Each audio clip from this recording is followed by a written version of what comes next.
The Checkpoint is presented by GM Pharma, the first international multinational pharmaceutical company in Georgia. GM Pharma, to serve those who need it most.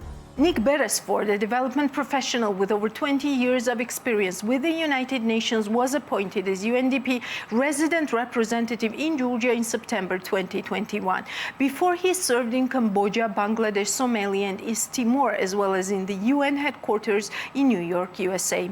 Beresford holds a Master of Science in Development Economics from Sussex University. He also holds degrees in Audit and Accountancy and English Literature. Nick Beresford visited BMG last week in the program Tertili, or the Full Stop. The Checkpoints would like to highlight two main points from the interview. First, since it's already 30 years that UNDP has been present in Georgia, what are some of the main results achieved during this period?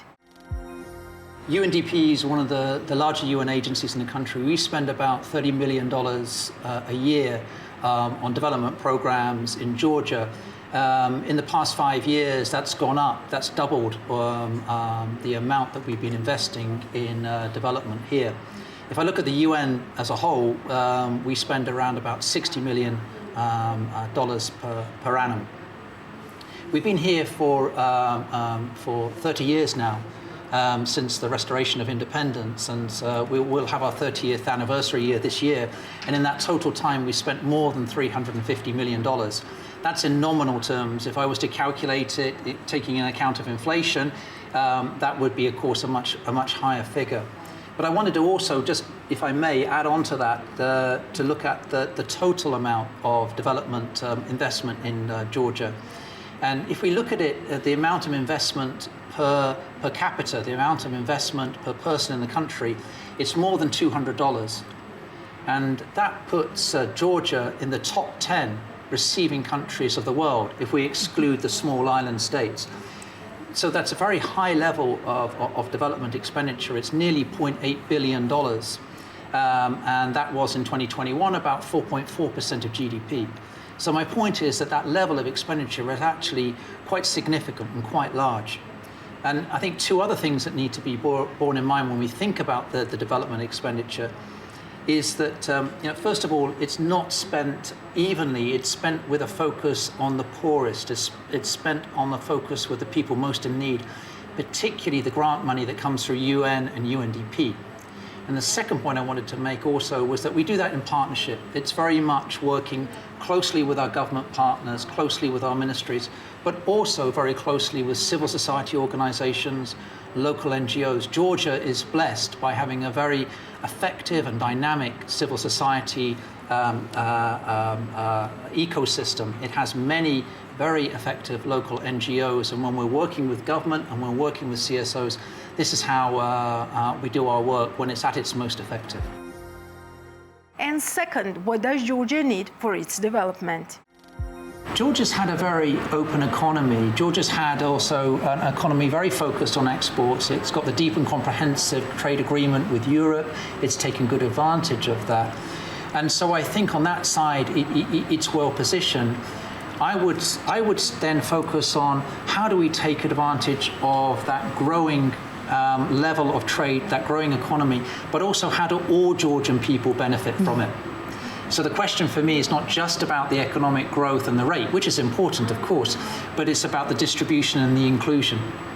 I think, we've got a lot of social protection programs. We have about 177,000 people in programs. Those are very important because they help take people just above the poverty line. But they're less effective in getting people to carry on progressing up to, for example, a comfortable middle-class level of prosperity. And there, I think you need deeper investments in health and education. And that will make us more attractive for investments because increasingly companies, and particularly service companies, and particularly companies in new technologies, they're looking for a higher and higher level of skill. This is always going to be where they're looking for. We're very competitive on salaries and wages, although the Larry is very high, but maybe it'll come down a little bit. But we're still very competitive there. So I think the most important thing then is making sure our labour force, and particularly our young entrants to the labour force, have given the opportunities on education and given the opportunities of skills and training. And that is what the firms need. And that's what's going to make us more competitive. It's not just the level of education and the investment that's important. Although it is important, if I look at the level of investment in education at the moment, it's about 4%, 4.1%. The European average is about 5%. It doesn't sound a big difference, 1%, but it makes a big difference. And in fact, I think we should be investing more, but also it's the quality. If you look at the PISA scores, this is a score of educational attainment that's used around the world. There are 78 countries in this, and we rank about 70th. So it's very low. The quality aspects, I think, particularly in our public sector, need to be addressed more effectively. That is going to be, that's a long-term investment, but that's absolutely necessary, I think, for making those people coming into the labour force more skilled. It means the companies then have access to that labour force, and that makes us more competitive and more productive. And those investments in human development, those investments in people are absolutely key, I think, to making the economy well shared, everybody prospers, but more dynamic, larger, and more competitive.